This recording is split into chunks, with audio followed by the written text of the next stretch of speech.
Bueno, voy a hacer una segunda parte o voy a hacer un segundo comentario sobre la teoría general de la basura de eh, Agustín Fernández Mayo.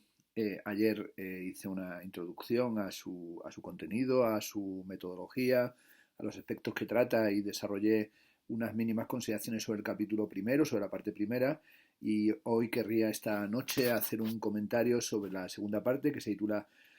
Tiempo topológico, lo fragmentado y lo constante, y trata fundamentalmente sobre el apropiacionismo. Bueno, esta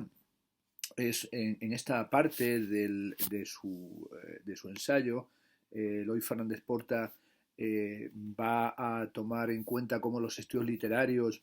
eh, están, pues bueno, todavía como bastante retrasados y necesitan ser actualizados en relación con el desarrollo de la cultura en red, con la red digital, y sobre todo lo que le interesa a él es plantear un espacio relacional o un espacio de referencias cruzadas, que es de lo que hablábamos en el anterior comentario, toda esa combinación de elementos que vienen de la teoría literaria, pero también de la crítica de arte, de las artes plásticas, de la cultura visual contemporánea, de la filosofía aceleracionista y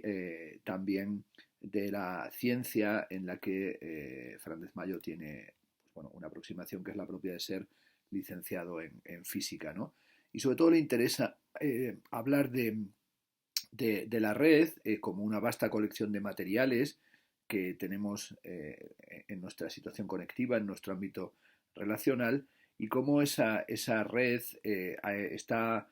articulada como aquello que nos mantiene permanentemente atentos a todo tipo de impulsos, a likes en nuestro muro de Facebook, a los Twitter, a las fotografías, a la forma que nos comunicamos a través del teléfono móvil y de las imágenes que colgamos en Instagram. Dice que en estas partes narrativas que tiene el ensayo, que hay algo de inspiración hotelera, cuando en el año 2010 se alojó estaba en la Universidad de Cornell y en el hotel detectó una concatenación espacial de objetos que eran una nevera encima de la cual se encontraba un microondas y un cuadro de caza, y cómo aludían a las actividades de la sociedad cazadora, a la idea de cocinar y a la idea de refrigerar. Y todo eso le llevaba a pensar en su teoría general de la basura en relación con la cuestión de la traducción y de la topología, y cómo traducir es perder en cierta medida información, pero al mismo tiempo es también la condición de posibilidad para generar otra. Son los debates sobre la teoría de la traducción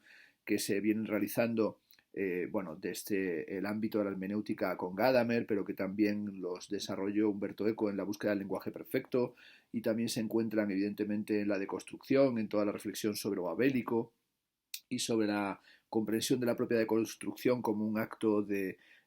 traducción, pero también podemos recordar el texto de Walter Benjamin, La teoría del traductor, en el que, a propósito de traducción de los tableaux parisiens de Baudelaire, habla como traducir es abismar una lengua dentro de otra lengua, o también el ensayo de Octavio Paz, Traducción, literatura y literalidad, donde nos señala que no se traduce literalmente, sino que se traduce en función de la construcción de una nueva lengua, que es propiamente el proceso de la literatura. Y sobre todo también Fernández Mayo está interesado en señalar que esta pérdida y esta ganancia inmanente al proceso de la traducción tiene que ver con la matemática, o con lo que en matemática se llama topología, que la topología es la disciplina que estudia no lo que miden los objetos o sus distancias, sino las transformaciones continuas de esos objetos, y cómo un objeto puede ser deformado de forma continua hasta llegar a ser otro de apariencia totalmente distinta, aunque topológicamente sean la misma cosa. Todo esto se relaciona con cierta concepción de la literatura, incluso con cierto género ensayístico al que pertenece este libro de la teoría general de la basura, que opera trasladando, importando materiales ajenos para mezclarlos, combinando con los propios. Por tanto, es una acción topológica que genera, podemos decir, enlaces, enganches, o mejor, que ensambla materiales, y esto tiene que ver con la técnica del llamado apropiacionismo. Habría que recordar la importancia que tiene el apropiacionismo en el campo de las artes plásticas, como arranca principalmente como un proceso artístico en el ámbito anglosajón norteamericano a partir de la exposición del año 1977 Pictures, de la que fue comisario, escribió el texto Douglas Cream, y como una serie de teóricos vinculados, algunos de ellos a la revista October, como el caso del ya mencionado Douglas Cream o Craig Owens, van a hablar de las estéticas apropiacionistas que en nuestro país se dieron a conocer a través de la exposición que hiciera Dan Cameron en la Caixa, que se llamó el arte y su doble. Artistas como Shirley Levine o como Cindy Sherman, Barbara Kruger, se asocian con estas dinámicas apropiacionistas, y sin duda la serie de Shirley Levine, After Walker Evans, siguiendo a Walker Evans, tiene que ver fundamentalmente con ello. Recordaría el libro de Bryce Wallis que hizo para el New Museum de Marcia Tucker, que hablaba del más allá de la modernidad y sobre todo del apropiacionismo como estética característica del tiempo de la posmodernidad, que comenzaba con una serie de textos que no estaban generados en ese momento, sino que se traían a colación para legitimar o para dotar de sustrato teórico a las estéticas apropiacionistas, como eran el texto de los años 60 de Roland Barthes sobre la muerte del autor, pero también el texto de Jorge Luis Borges, su Pierre Menard, autor del Quijote, porque sin duda se trata de uno de los grandes textos sobre el apropiacionismo, cuando nos dice que no se produce un plagio al volver a escribir el Quijote, una parte del Quijote, sino que es una suerte de anacronismo deliberado. Bueno, esta dimensión del apropiacionismo, sobre el que en España se han publicado importantes ensayos, uno de ellos es el ensayo de Juan Martín Prada sobre el apropiacionismo, que es propiamente su tesis doctoral, que utiliza Agustín Fernández Mayo, va a ser analizado va a ser, podemos decir que hay una apropiación de las estéticas apropiacionistas por parte de Fernández Mayo, que revisa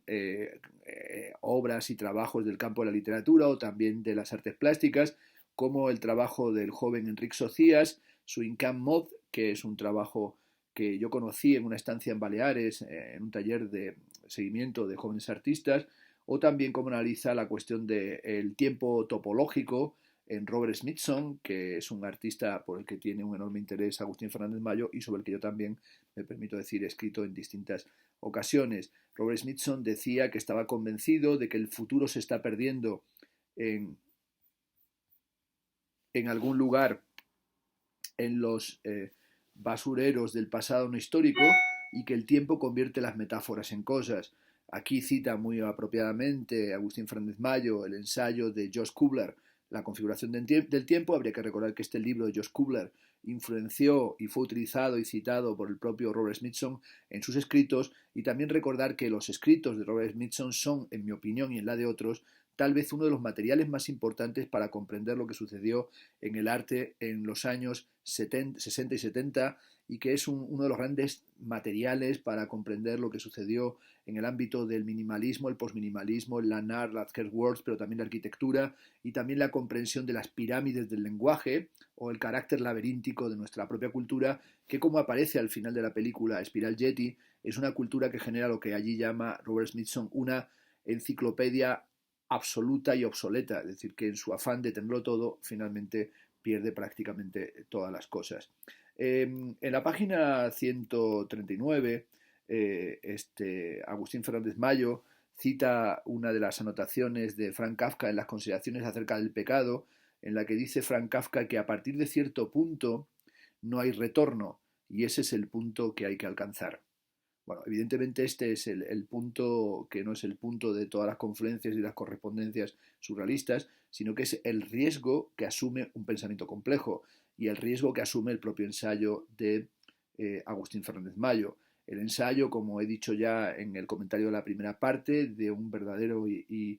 curioso e inteligentísimo semionauta, el ensayo y el trabajo modular y casi podemos decir molecular en el sentido de Luciano, de un semionauta que tiene una mentalidad claramente nómada y que además retoma nociones de la teoría artística contemporánea, como sería la noción de radicante que desarrolló Nicolas Bourriaud cuando hablaba del nomadismo estético, pero que también se interesa por las estéticas de la emergencia de las que hablaba el teórico argentino Ladaga. La posición de Agustín Fernández Mayo es evidentemente la posición de un semionauta que ha mutado en función de las propias técnicas de comunicación y de producción de las imágenes y del conocimiento contemporáneo, que se sitúa con enorme lucidez en el ámbito del postdigitalismo, y así nos dice en la página 180 que entiende por postdigitalismo aquello que está más allá de lo digital, porque en un movimiento de bucle ha recuperado parcialmente características analógicas o porque pone en conexión la esfera digital y la esfera analógica. Y esto es lo que le interesa a Porta, que es hablar de una conexión que no solamente es la conexión todas las pantallas encendidas, no es solamente la conexión de lo que Virgilio llamaba el arte terminal o el arte del motor que va más allá del holográfico para llegar a lo computacional, sino que es también la mezcla de la red cibernético-computacional con la red que es la que conecta a los vivos con los muertos. Y eso es algo que es muy importante en ese material que ha aparecido antes, pero que está muy conectado con este ensayo, que es la novela de las guerras civiles de Agustín Fernández Mayo, que es realmente una novela extraordinaria en el que este sustrato de las capas de las relaciones de los vivos con los muertos y de una memoria que tiene un carácter intensivo y que genera un pensamiento complejo, allí se convierte en narratividad, mientras que aquí en la teoría general de la basura se convierte en ensayo. También nos reivindica la importancia que tiene la docuficción, o lo que sería su idea de la narrativa y del ensayo como un género docuficcional, y tiene consideraciones sobre lo que llama el nuevo Lanart, y ese nuevo Lanart sería un nuevo arte de la tierra, que mezcla, como he dicho, lo virtual y el territorio para generar un arte que llama el topocrítico, y así da el ejemplo de Death Pixel in Google Earth, la obra de Helmut Schmidt, que sería un ejemplo de post-digitalismo. También propone una teoría bastante interesante de la exonovela, hablando del exoesqueleto, de los animales que recubren o tienen recubierta toda la superficie, los artrópodos, los arácnidos, los insectos, los miriápodos y ciertos grupos relacionales, y ese exoesqueleto tiene una función protectora, pero proporciona un sostén necesario para el propio aparato muscular, y ese exoesqueleto es un exoesqueleto que en algunos casos puede ser excrementicio, como en el caso de la mineralización que producen los corales, y se podría hablar de una exonovela como aquello que sostiene a la novela, que la da solidez y consistencia y que la protege, que no se trata de una mera función de adorno ni un mero revestimiento, sino que tiene que ver con un motor y con un sistema nervioso que articula el propio proceder de la narración. En la página 185 se dice que la red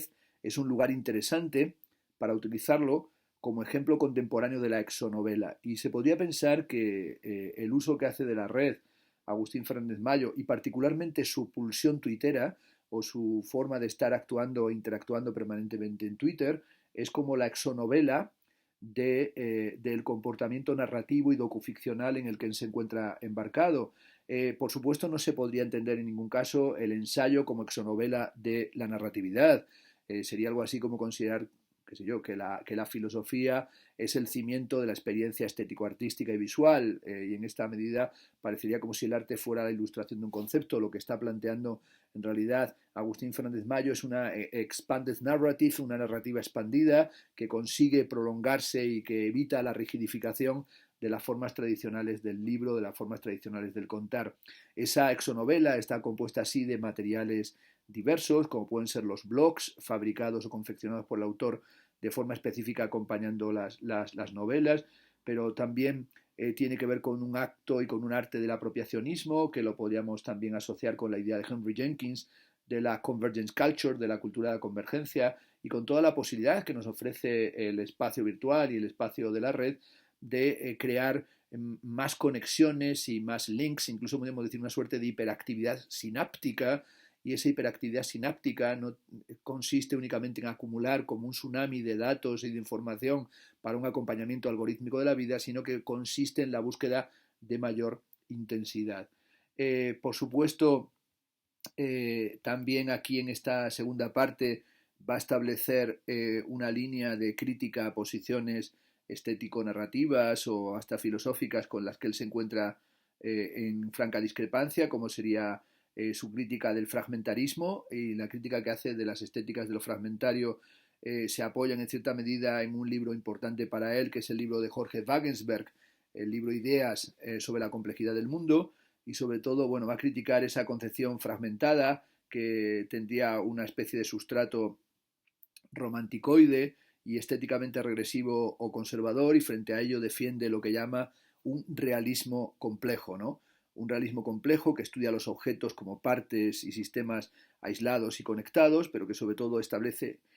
formas de ligazón, y esa actitud de ese espacio sustrato le lleva a comparar Alphaville de Godard con Inland Empire de David Lynch. Eh,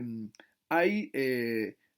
todo un interés evidente también por parte de Agustín Fernández Mayo, que no solamente es criticar el fragmentarismo, sino criticar la concepción apocalíptica del pensamiento que lleva a una obsesión por la catástrofe como estética del desastre, y frente a ello él quiere defender una noción topológica y específica de la catástrofe, que es aquella que se encuentra en los trabajos de René Thon y especialmente en su conocido e importante libro Estabilidad estructural y morfogénesis, y sobre todo cómo ahí habla de todo cambio que hace que algo salga indemne del proceso y que lo afecte, o que lo afecte en la forma en la que René Thon interesaba, que era también toda la teoría de las catástrofes en relación con los procesos de plegamiento, ¿no? Y esas cuestiones de la teoría de las catástrofes aplicadas a campo, que no son específicamente el científico, era algo que se encuentra en el propio René Thon, pero que también, por ejemplo, aplicó Hubert Damix en su hermoso libro Teoría de la nube, que desafortunadamente aún no ha sido traducido a nuestra lengua, y también cuando yo hice la exposición Catástrofe Mínime en el Museo de Nuoro con Cristiana Colu, trataba de pensar la catástrofe no como ese gran acontecimiento destructivo, demoledor y apocalíptico, sino la catástrofe como la tensión vectorial que genera un plegamiento, y como el análisis de esos pliegues nos permite comprender lo que sucede en los campos simbólicos y culturales en los que nos encontramos. Bueno, también en estas parte, en la página concretamente 205, hay una cita que me gustaría presentar, que es cuando dice Agustín Fernández Mayo que la ciencia y la poesía usan, por así decirlo, un mecanismo investigador parecido, que se basa en la búsqueda constante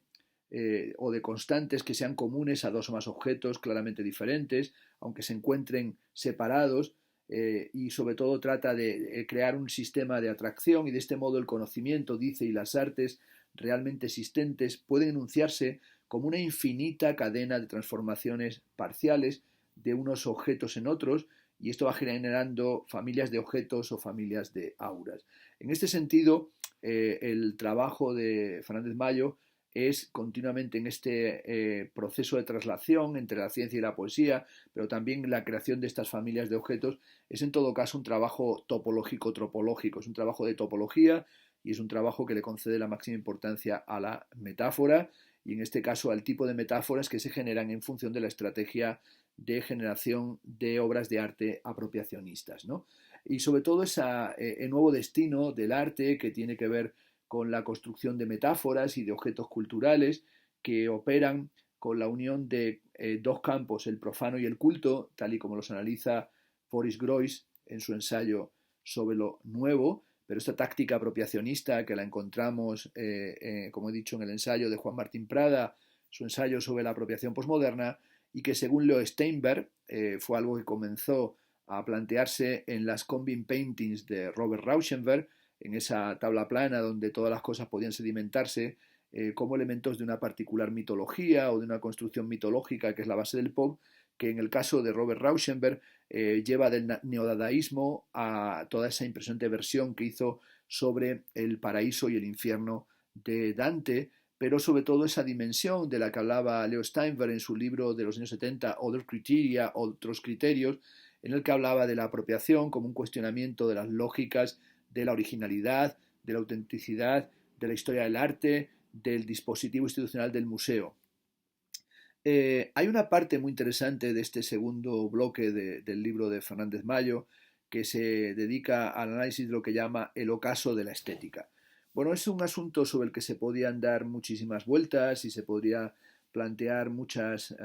apostillas o pequeñas consideraciones, y sobre todo qué es lo que aquí Fernández Mayo entiende por estética y a qué se está oponiendo, ¿no? Y sobre todo este ocaso de la teoría del arte, que según él habría acontecido a partir de la segunda mitad del siglo XX, y que dice él que comienza con Heidegger y continúa con Gadamer, y este ocaso de la estética y de la filosofía del arte se extiende a través del deconstruccionismo de Jacques Derrida, y que ha terminado por desarrollar la idea de que las obras carecen de sentido y de trascendencia por sí misma, y que las obras no son otra cosa que sus interpretaciones. Bueno, me gustaría señalar que evidentemente aquí Fernández Mayo está atacando una concepción un tanto estereotipada de lo que se entiende por estética. Es decir, que tendríamos que matizar y bajar al detalle para saber a qué se está refiriendo, y tal vez se está refiriendo por estética a una filosofía del arte, a una filosofía de la forma bella de carácter idealista o de carácter espiritualista, pero que no corresponde ni al origen de la estética en el empirismo británico, ni al origen de la estética, ni siquiera la forma que tiene dentro de la crítica a la facultad de juzgar de Immanuel Kant, ni a la teoría estética tal y como se articula precisamente en la segunda mitad del siglo XX, en la más consistente de todas ellas, que no es otra que la teoría estética por excelencia, que es la adorniana, la de Teodor Adorno, que no pretende ni sublimar ni conducir hacia una trascendencia, sino que al contrario quiere reflexionar sobre el fetichismo de la mercancía y la propia estructura filosófica que tienen las obras de arte. Bueno, es evidente que la línea de crítica de la estética y de la filosofía del arte, más que de la teoría del arte, que se despliega desde Derrida y que se encuentra más que en Gadamer, en Derrida y en Martin Heidegger, tiene que ver con lo que llama Heidegger la Verbindung der Metaphysik, el desbordamiento de la metafísica, es decir, que el cuestionamiento de la propia historia de la filosofía como olvido de la diferencia entre el ser y el ente es lo que lleva al desbordamiento de la filosofía y con ella a una parte del propio campo de la matemática universal de la filosofía que no sería otra que la estética, y es algo que encontramos particularmente en el famoso texto de Martin Heidegger sobre el origen de la obra de arte, en el que se plantea la obra de arte como aquello que es un novum ontológico, es decir, que no es óntico, intramundano, sino que surge en la fricción del mundo y la tierra, de Die Welt y das Erde, de lo que se revela y de lo que se mantiene oculto como depósito inagotable del sentido. Bueno, es una cuestión muy puntual, pero que aquí la quiero subrayar, sobre todo porque no vaya a parecer que tengo esta especie de comunión absoluta con el libro de mi buen amigo Agustín Fernández Mayo, sino que tengo unas ciertas discrepancias concretamente con respecto a este ocaso de la estética, que creo que no solamente no se ha producido, sino que ha habido un retorno significativo de la estética, como podríamos ver en el pensamiento de Jacques Rancière, que vuelve sobre Friedrich Schiller, que vuelve sobre Marcuse y que plantea ese estadio estético de la obra de arte, y podríamos decir que hay un reaparecer de la estética incluso en posiciones de Alain Badiou. Se podría hablar incluso de qué papel puede cumplir el proceso de lo estético en pensamientos o en formas del pensamiento contemporáneo como el de Giorgio Agamben, que es claramente un filósofo durante una gran parte de su trayectoria vinculado a lo estético, en el caso de Massimo Cacciari. Es decir, que la ideología estética, por utilizar el término de Terry Eagleton, que comenta aquí Agustín Fernández Mayo y de la que habla en relación con su ocaso, sería en todo caso de una cierta concepción de la filosofía, de la forma bella en el sentido idealista, y más que idealista, por no hacer una vulgata, una vulgarización de los planteamientos hegelianos, de un cierto espiritualismo esteticista y sensiblero, la estética como crítica de la propia sensibilidad, pero como un proceso reflexivo que considera que en la obra de arte puede encontrarse un potencial emancipatorio en el sentido ilustrado, schilleriano, pero también de Marcuse e incluso de Teodor Adorno, no creo que haya entrado en su ocaso. La hipótesis de Fernández Mayo es que la estética se ha ido disipando en beneficio de las interpretaciones que genera un corpus teórico en el que él sobre todo se apoyaría en el deconstruccionismo derridiano, pero más que nada quiere hablar de la emergencia de un nomadismo estético, a fin de cuentas también una forma de reaparición de lo estético, como sería el caso del texto de Nicolas Bourriaud, tan difundido, la estética relacional, en el que la cuestión de lo estético está en primer término, y sobre todo lo que quiere es defender la posición del nómada, que avanza, estudia, mapea su entorno y por lo tanto construye su territorio y trata de explicarlo. Bueno, hay toda una, por supuesto, actitud de Fernández Porta de defensa del apropiacionismo y también de reflexión sobre el fetichismo de la mercancía, libro primero, capítulo primero del Capital, y cómo las metáforas fetichístico-mágicas nos hablan de la condición del arte contemporáneo como un arte hiperaurático, o como la condición hiperaurática de la copia contemporánea que da el traste con las formas más burdas de interpretación de la cuestión de la decadencia del aura en una línea post-Walter Benjamin, o que, digamos, comulga sin matices con los argumentos que se desarrollan en la obra de arte en la época de su reproducibilidad técnica. Bueno, cuando habla de la condición hiperaurática de la copia, que está muy cercano a este planteamiento del que tiene José Luis Brea en algunos de sus libros, como Las auras frías, o en el primer gran libro importante material suyo, que son las nuevas estrategias alegóricas, pues podemos decir que ahí, cuando habla de esa condición hiperaurática, señala cuáles son algunos materiales fundamentales de este despliegue, como serían el ya mencionado cuento de Borges, Pierre Menard, autor del Quijote, y la ya mencionada serie de Sir Levine, After Walker Evans. El apropiacionismo, dice Fernández Mayo en la página 239, no elimina el aura, sino que la trasladaría del ámbito de la metafísica al ámbito del realismo por un diálogo entre las obras que se producen en una aproximación por medio del proceso de ensamblaje que tiene este carácter que, como he dicho, es en cierta medida metafórico. Es ahí, a partir de la página 240, cuando comienza a plantear la necesidad de formular un nuevo sentido del residuo, como el resto que escapa a la copia perfecta, y sobre todo este residuo que va generando como un rastro, como un sedimento en todas las formas de construcción de estas relaciones de carácter topológico, y es aquí donde retoma la interpretación de El ángel de la historia, del Angelus Novus de Walter Benjamin, y así cita un libro de poemas de José Ignacio Montoro, publicado en la editorial Renacimiento en el año 2015, y ese texto dice así: así dormita el ángel de la historia en las cornisas del tiempo, esperando convertirse en paloma el murciélago que lleva dentro, con la misma vehemencia que la justicia desenfunda la espada del derecho y la deja caer en la balanza del bien y del mal. Allí, bajo ese amasijo de guerras, se esconde la justicia celeste con rostro de progreso y alma de diablo, una tormenta de píxeles que se pierden tras los vídeos de YouTube. Espera el huracán mortal de la catástrofe, ese huracán que nosotros llamamos progreso. Bueno, sin duda un texto brillante, ¿no?